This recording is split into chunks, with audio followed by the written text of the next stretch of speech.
Welcome back to our channel. Google pin తోటి వచ్చేసా, మీ ముందుకు వచ్చేసా. నా సబ్స్క్రైబర్స్లో చాలామందికి తెలుసు ఇది నా సెకండ్ ఛానల్ అని. ఫస్ట్ ఛానల్ అయితే ఒక చిన్న మిస్టేక్ వల్ల చాలా పెద్ద ఛానలే పోయింది. బట్ నేనైతే లైట్ తీసుకోలేదు, మళ్ళీ చాలా కన్సిస్టెంట్గా వీడియోస్ పెట్టుకుంటూ వచ్చాను. ఈసారి చాలా లక్ తోటి వితిన్ మంత్లోనే నాకు 4000 అవర్స్ కంప్లీట్ అయ్యాయి అండ్ రెవెన్యూ కూడా స్టార్ట్ అయిపోయి $10 కంప్లీట్ అయింది. సో నా గూగుల్ పిన్ అయితే వచ్చేసింది. ఇప్పుడు ఈ పిన్ని యాడ్సెన్స్ అకౌంట్లో ఇస్తే నా అకౌంట్ వెరిఫై అవుతుంది. ఎప్పుడైతే $100 అవుతాయో అప్పటి నుంచి ఫస్ట్ రెవెన్యూ స్టార్ట్ అయిపోతుంది. ఇదంతా తెలిసిందే కదా. మరి ఈ గూగుల్ పిన్ ఎలా వస్తుంది, ఈ యాడ్సెన్స్ అకౌంట్ ఎలా క్రియేట్ చేసుకోవాలి, ఈ పిన్ని ఎలా ఎంటర్ చేయాలి, ఇవన్నీ కూడా ఇప్పుడు చూసేద్దాం. అంటే గూగుల్ ప్రకారం ఈ యాడ్సెన్స్లో వచ్చే పిన్ని ఎవరితో షేర్ చేసుకోవద్దు. కాబట్టి నేను దీన్ని ఓపెన్ చేస్తాను, కానీ ఇందులో ఉన్న ఇన్ఫర్మేషన్ ఏది మీకు చూపించను. ఫస్ట్ అయితే ఇది ఓపెన్ చేసేసి ఎంటర్ చేస్తాను, తర్వాత స్టెప్ బై స్టెప్ ప్రాసెస్ మీతో షేర్ చేస్తాను. సో ఇలా వచ్చిన పిన్ని మనం ఈ కార్డ్ ఉంటుంది కదా, దీన్ని ఇక్కడ ఈ ఎడ్జెస్ మాత్రమే కట్ చేయాలి. లోపల మనకి ఇలా ఓపెన్ అవుతుంది పేపర్ లాగా, అందులో మనకి పిన్ ఉంటుంది. ఇలా మనకి గూగుల్ నుంచి పిన్ వస్తుంది. కొన్ని ఛానల్స్కి అయితే డైరెక్ట్ మెయిల్లోకి వచ్చేస్తుంది, కానీ నాకు డైరెక్ట్ నేను ఇచ్చిన అడ్రస్కి పిన్ వచ్చింది. ఇదంతా ఎందుకంటే మన అడ్రస్ వెరిఫై చేయడానికి మనకి పంపిస్తారు. మనం గూగుల్లో ఇచ్చిన అడ్రస్కి, యాడ్సెన్స్ అకౌంట్లో ఇచ్చిన అడ్రస్కి ఇదైతే పంపిస్తారు. ఇది చాలా జాగ్రత్తగా ఈ సైట్స్ మాత్రమే రిమూవ్ చేస్తే ఒక పేపర్ లాగా ఓపెన్ అవుతుంది. అందులో మనకు ఒక కోడ్ ఇస్తారు. దాన్ని తీసుకెళ్ళి మనం గూగుల్ యాడ్సెన్స్ అకౌంట్లో సబ్మిట్ చేయాలి. అప్పుడు మన అడ్రస్ వెరిఫై అవుతుంది అండ్ అలాగే మన గూగుల్ యాడ్సెన్స్ అకౌంట్ కూడా వెరిఫై అవుతుంది. ఇదంతా కూడా మనకి $10 మనకి రెవెన్యూ జనరేట్ అయిన తర్వాత ప్రాసెస్. అండ్ మనకి వచ్చే ఈ పిన్ని ఎవరితో కూడా షేర్ చేయకూడదు. సరే నా పిన్ అయితే కనిపించేసింది, అందుకని నేను ఇంకా దీన్ని దాచుకుందాం అనుకుంటున్నాను. అందుకని మొత్తం అయితే ఓపెన్ చేయలేదు. ఫస్ట్ అయితే మనం ఏం చేయాలి, యూట్యూబ్ ఛానల్ ఓపెన్ చేశాక మనం అసలు ఏ టాపిక్ నుంచి వీడియోలు తీయాలనుకునేది ఒక క్లారిటీ ఉండాలి. అండ్ అలాగే వెంటనే యూట్యూబ్ అందరూ ఓపెన్ చేస్తున్నారు, మనం కూడా ఛానల్ క్రియేట్ చేద్దాం అనుకోకుండా మనకు అసలు ఏమొచ్చు, ఛానల్లో ఎలాంటి వీడియోలు పెట్టాలి అనేది ఒక క్లారిటీ తెచ్చుకొని వీడియో ఎడిటింగ్ ఎలా చేయాలనేది నేర్చుకోవాలి. ఈ రెండు మనకు వచ్చాక అసలు వీడియోలు తీయడానికి మనకి ఎవరైనా హెల్పింగ్గా ఉంటే ఓకే, లేదంటే ఒక ట్రైపాడ్ కానీ లేదంటే సెల్ఫీ వీడియో తీసుకోవడానికి అనువుగా ఒక ప్లేస్ని చూసుకోవాలి. ఫేసే చూపించి వీడియోస్ చేయాలంటే అలా ఏం లేదు, కానీ మన ఫేస్ చూపించేస్తే కొంచెం బెటర్. ఫేస్ కానీ వాయిస్ కానీ ఇచ్చినప్పుడు మన ఛానల్ వెంటనే వెరిఫై అవుతాయి. లేదు అంటే ఇప్పుడు మన వీడియోస్ వేరే వాళ్ళు తీసుకొని పెడితే మన ఫేస్ ఉండదు, కాబట్టి అది వాళ్ళ వీడియోలు అనుకోవడానికి కూడా ఛాన్స్ ఉంటుంది. కాబట్టి అప్పుడప్పుడైనా మన వీడియోస్లో కనిపిస్తే బెటర్. సరే, మనకి వీడియోలు తీసుకోవడం వచ్చింది, ఎడిటింగ్ చేయడం వచ్చింది. ఇంక ఇప్పుడు ఆ మ్యాటర్ మనం ఏ వీడియోని చూపిద్దాం అనుకుంటున్నామో స్పష్టంగా ఒక 8 to 10 మినిట్స్లో మనకి చెప్పడం వచ్చేయాలి. చాలా మ్యాటర్ అయితే చెప్తాము వీడియోలో, కానీ ఎడిటింగ్ చేసినప్పుడు చాలా వరకు తగ్గిపోతుంది. అందుకనే వాయిస్ ఓవర్ లాగా ఇస్తాం. ఈ వాయిస్ ఓవర్ చెప్పడం కూడా ఫస్ట్లో కొద్దిగా కష్టంగా ఉంటుంది, బట్ 20 to 30 వీడియోస్ చేయగానే మనకి ఆటోమేటిక్గా అర్థమైపోతుంది ఎలా చెప్పాలి, ఏం చెప్పాలి అనేది. సో దీనిలో కూడా మనం చెప్పే మ్యాటర్ ఏంటనేది ఫస్ట్ ఒక 1 minute లోపు వాళ్ళకి రీచ్ అయిపోతే మన వీడియోని చాలా చక్కగా చూస్తారు. సో ఇదంతా మనకు వచ్చేసింది కదా, వీడియో ఎడిటింగ్ కూడా వచ్చేసింది.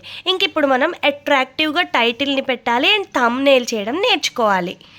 ఈ రెండు కూడా మనకి సింపుల్గానే చేసుకోవడం వచ్చేస్తుంది. అండ్ ఇప్పుడు ఏఐ కూడా ఉంది కదా, మనకి థంబ్నెయిల్స్ ఏమన్నా కావాలంటే ఏఐని అడిగితే ఇచ్చేస్తుంది. మరి మనకి ఆ ఫెసిలిటీ కూడా ఇప్పుడు వచ్చేసింది.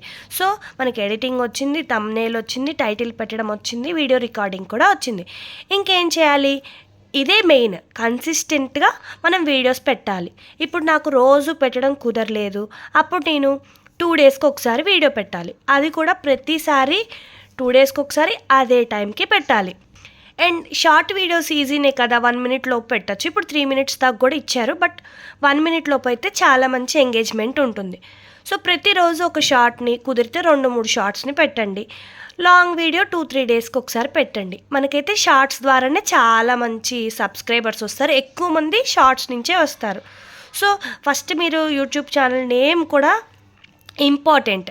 అది అందరికీ ఉన్న నేమ్ లాగా పెట్టకుండా కొంచెం యూనిక్‌గా ఉండాలి. అండ్ టైప్ చేయంగానే వాళ్ళకి అర్థమయ్యేలాగా ఉండాలి. వెంటనే మీ నేమ్ వచ్చేలాగా కూడా క్రియేట్ చేసుకోండి.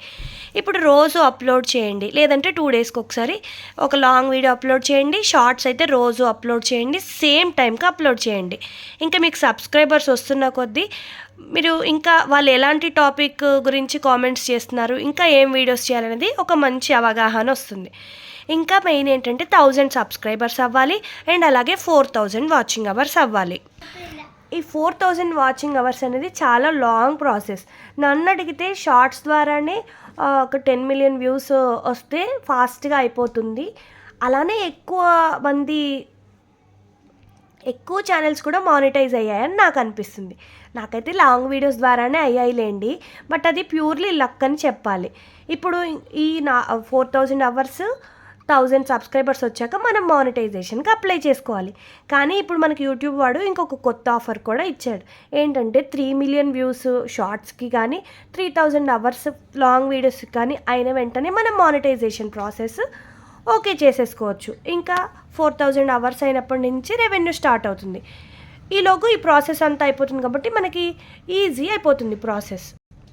అలానే సబ్స్క్రైబర్స్ని కూడా 500కి లిమిట్ చేశారు కొత్త అప్డేట్లో. సో సబ్స్క్రైబర్స్ అనేవాళ్ళు ఈజీగా మనకి షార్ట్స్ నుంచి వచ్చేస్తారు. అదంతా ఒక పక్కన పెట్టేసేయండి. ఇవంతా ఒక ఎత్తు. ఇదంతా కూడా మనకి 1 ఇయర్ లోపు జరిగిపోవాలి.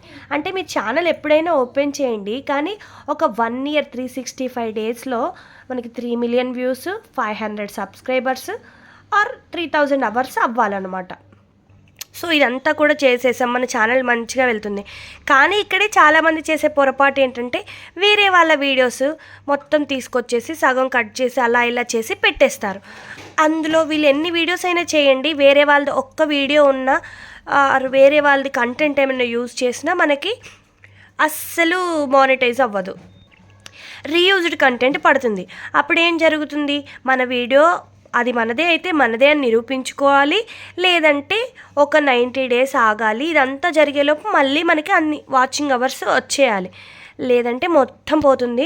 మళ్ళీ ఫస్ట్ నుంచి వాచింగ్ అవర్స్ తెచ్చుకోవాలి. సో ఏంటంటే మన ఓన్ కంటెంటే పెట్టాలి, మనం మాట్లాడి పెట్టాలి. సాంగ్స్ ఇవన్నీ కూడా యూజ్ చేయొద్దు. మ్యాక్సిమం నో కాపీ రైట్ అవే యూజ్ చేయాలి. సరే, మీరు అప్లోడ్ చేస్తున్న కొద్దీ మీకు అంతా అర్థమైపోతుంది ప్రాసెస్. ఇదంతా అయింది. మనం ఎంత వీడియో పెట్టామో అది ఎంత చూసారన్న దానికి కాదండి, మన వీడియోలో ప్లే అయ్యే యాడ్స్ వల్ల మనకి రెవెన్యూ వస్తుంది. సో మరీ లాంగ్ లెంత్ వీడియోస్ పెట్టకుండా ఒక 8 to 10 minutes video is enough అనమాట. ఇప్పుడు షార్ట్స్లో కూడా కొంత రెవెన్యూ వస్తుంది, బట్ లాంగ్ వీడియోస్ కొంచెం ఎక్కువ వస్తుంది అనమాట.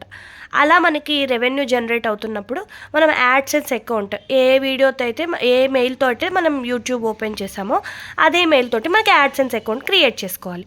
దానిలో కొన్ని డీటెయిల్స్ అడుగుతుంది. అవి ఎంటర్ చేశాక అది యూట్యూబ్కి లింక్ అయ్యి మనకి రెవెన్యూ స్టార్ట్ అవుతుంది. అందులో ఎప్పుడైతే $10 అవుతాయో అప్పుడు మనకి యాడ్సెన్స్ అకౌంట్కి ఒక పిన్ అనేది జనరేట్ అవుతుంది. ఈ పిన్ మనం ఇచ్చిన అడ్రస్కి వస్తుంది ఆర్ ఎల్స్ మెయిల్కి వస్తుంది.